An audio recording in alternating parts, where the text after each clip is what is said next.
Friends, welcome to my YouTube channel D S Gyan Drishti. आज का जो मेरा वीडियो है वो आधारित है क्लास 12th का जो हिंदी है, इसका जो पद भाग है उसका जो 8वां चैप्टर है जिसका नाम है उषा। तो इस वीडियो में हम लोग जानेंगे उषा के वीवीआई ऑब्जेक्टिव क्वेश्चन और उसके आंसर। तो स्टार्ट करते हैं इस वीडियो को और जानते हैं कुछ वीवीआई महत्वपूर्ण वस्तुनिष्ठ प्रश्न और उसके आंसर जो काफ़ी इंपॉर्टेंट है क्लास 12th के विद्यार्थियों के लिए। वो साइंस, आर्ट्स, कॉमर्स से पढ़ाई करते हैं। तो 2024 की बोर्ड परीक्षा के लिए, 12th की बोर्ड परीक्षा के लिए काफ़ी इंपॉर्टेंट होने वाला है यह वीडियो। तो इस वीडियो को आप अंत तक देखें, वीडियो को लाइक कीजिए, शेयर कीजिए और यदि आप इस चैनल पर पहली बार विजिट करें तो प्लीज़ चैनल को सब्सक्राइब कर लें। तो पहला प्रश्न है कि उषा शीर्षक कविता के कवि हैं। ऑप्शन से ए पंत अर्थात सुमित्रानंद पंत, ऑप्शन बी निराला सूर्यकांत त्रिपाठी निराला, ऑप्शन सी ज्ञानेंद्र पति और ऑप्शन डी शमशेर बहादुर सिंह।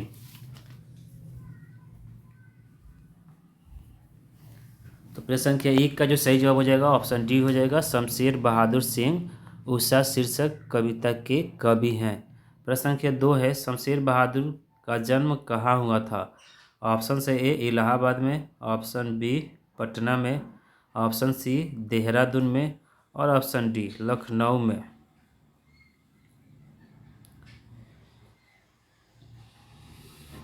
तो प्रश्न संख्या 2, शमशेर बहादुर का जन्म कहाँ हुआ था।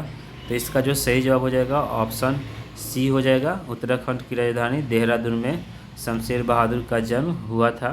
उस समय जिस समय इनका जन्म हुआ था ये उत्तर प्रदेश के अंतर्गत आता था। प्रश्न संख्या 3 है कि कवियों के कवि किसे कहा जाता है। कवियों के कवि किसे कहा जाता है। ऑप्शन से है रघुवीर सहाय को, ऑप्शन बी सूर्यकांत त्रिपाठी निराला जी को, ऑप्शन सी ज्ञानेंद्र पति को और ऑप्शन डी शमशेर बहादुर सिंह को।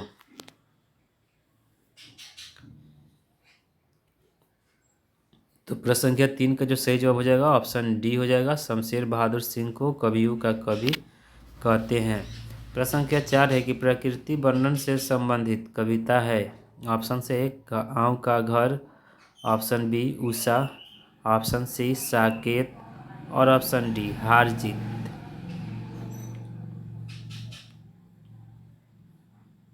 तो प्रश्न संख्या 4 का जो सही जवाब हो जाएगा प्राकृतिक वर्णन से संबंधित जो कविता है वो है उषा।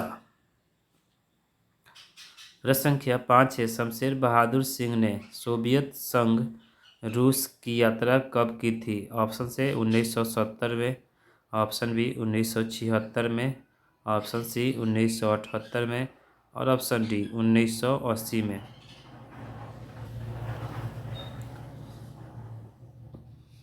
तो प्रश्न संख्या 5 का जो सही जवाब हो जाएगा ऑप्शन सी हो जाएगा, 1978 में शमशेर बहादुर सिंह ने सोवियत संघ रूस की यात्रा की थी।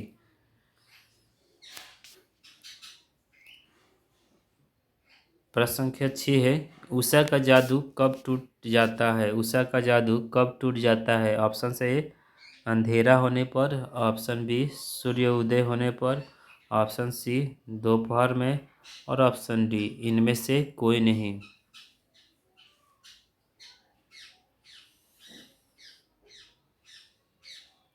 तो प्रश्न संख्या 6 का जो सही जवाब हो जाएगा कि उषा का जादू कब टूट जाता है, इसका सही जवाब हो जाएगा ऑप्शन बी सूर्योदय होने पर। प्रश्न संख्या 7 है, भोर होने के साथ गृहिणी सबसे पहले कौन सा काम करती हैं। ऑप्शन से ए बच्चों को जगाती है, ऑप्शन बी चौका लिपती है, ऑप्शन सी आंगन की सफाई करती है और ऑप्शन डी इनमें से कोई नहीं।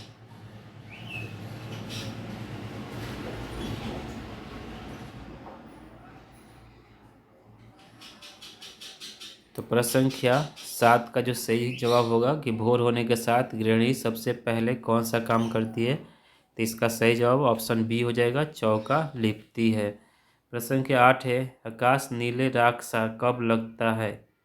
ऑप्शन से ए प्रातः काल में, ऑप्शन बी संध्या काल में, ऑप्शन सी दोपहर में और ऑप्शन डी कभी नहीं।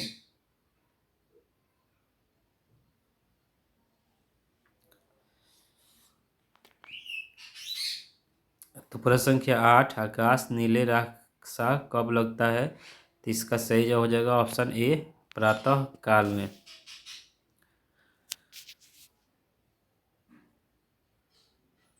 प्रश्न संख्या 9 है, इम्पोर्टेंट प्रश्न है कि दूसरा सप्तक का प्रकाशन वर्ष है, मतलब दूसरा सप्तक का प्रकाशन किस वर्ष हुआ था।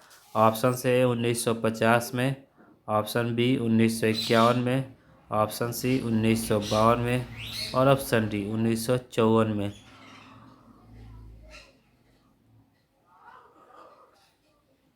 तो प्रश्न संख्या जो 9 है इसका जो सही जवाब हो जाएगा दूसरा सप्तक का प्रकाशन वर्ष 1951 है, 1951। प्रश्न संख्या 10 है, शमशेर बहादुर सिंह किसके समकालीन थे। शमशेर बहादुर सिंह किसके समकालीन थे। ऑप्शन से ए रघुवीर सहाय के, ऑप्शन बी नागार्जुन के, ऑप्शन सी ज्ञानेंद्र पति के और ऑप्शन डी रामधारी सिंह दिनकर के।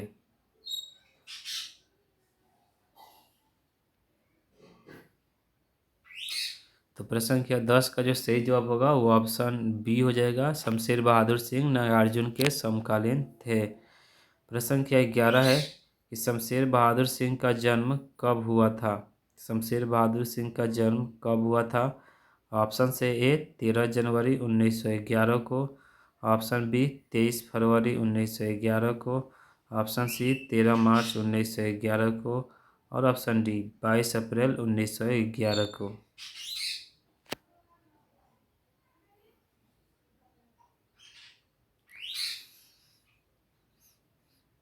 तो प्रश्न संख्या 11 का सही जवाब जो हो जाएगा कि शमशेर बहादुर सिंह का जन्म कब हुआ था। तो इसका जो सही जवाब होगा 13 जनवरी 1911 को देहरादून उत्तराखंड में हुआ था। उस समय उत्तराखंड उत्तर प्रदेश के नाम से जाना जाता था।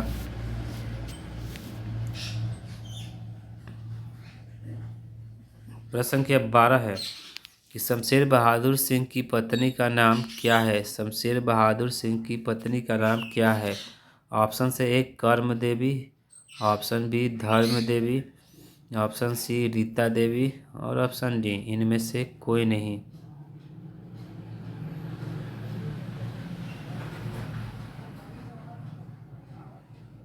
तो प्रश्न संख्या 12, शमशेर बहादुर सिंह की पत्नी का नाम क्या है। तो इसका सही जवाब ऑप्शन बी हो जाएगा, धर्म देवी। प्रश्न संख्या 13 है, चूका भी नहीं हूँ मैं के रचयिता कौन है। ऑप्शन से रघुवीर सहाय, option B Suryakant Tripathi Nirala, option C Gyanendra पति और ऑप्शन डी शमशेर बहादुर सिंह।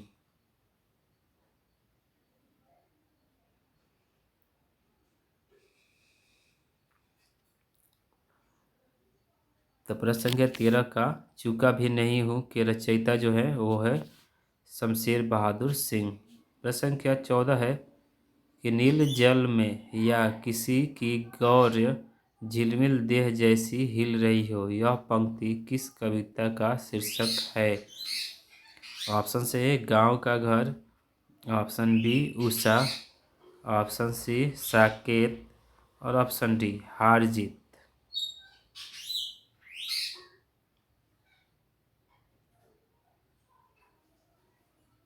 तो प्रश्न संख्या 14 का जो सही जवाब हो जाएगा ऑप्शन बी हो जाएगा उषा।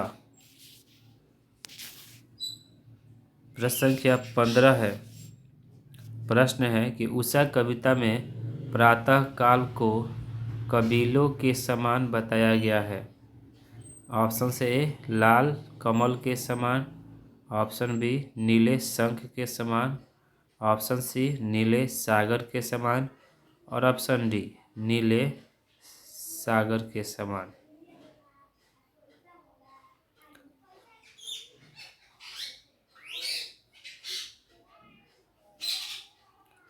तो प्रश्न संख्या जो 15 है कि उषा कविता में प्रातः काल को कबीलों के समान बताया गया है, मतलब प्रातः काल को किसके समान बताया गया है, उषा जो कविता है इसमें। तो इस प्रश्न का जो सही जवाब हो जाएगा ऑप्शन बी हो जाएगा, नीले शंख के समान बताया गया है प्रातः काल का जो समय होता है, जिसे हम लोग उषा के नाम से जानते हैं, अर्ली मॉर्निंग को उषा कहते हैं। तो फ्रेंड्स ये था हमारा आज का वीडियो जो आधारित था क्लास 12 का जो पद भाग है उसका 8वां चैप्टर है जिसका नाम है उषा, जिसके लेखक शमशेर बहादुर सिंह है। तो इस पे आधारित हम कुछ VVI ऑब्जेक्टिव क्वेश्चन और उसके आंसर जानें जो काफ़ी इम्पोर्टेंट है 2024 के 12th बोर्ड परीक्षा के लिए, साइंस, आर्ट्स और कॉमर्स की स्ट्रीम के स्टूडेंट के लिए। इस वीडियो को आप अंत तक देखिए, वीडियो को लाइक कीजिए, शेयर कीजिए, और इस वीडियो को आप अंत तक देखते हैं तो इस चैप्टर का कोई भी ऑब्जेक्टिव क्वेश्चन मिस नहीं होगा। तो वीडियो को देखिए, वीडियो को लाइक कीजिए, शेयर कीजिए, और चैनल पर पहली बार विजिट करें तो प्लीज़ चैनल DS ज्ञान दृष्टि को सब्सक्राइब कर ले और बेल आइकन को दबा दे, जिससे जो भी मैं वीडियो बनाऊँ उसका नोटिफिकेशन आपको मिल जाए। तो thank you for listening and watching.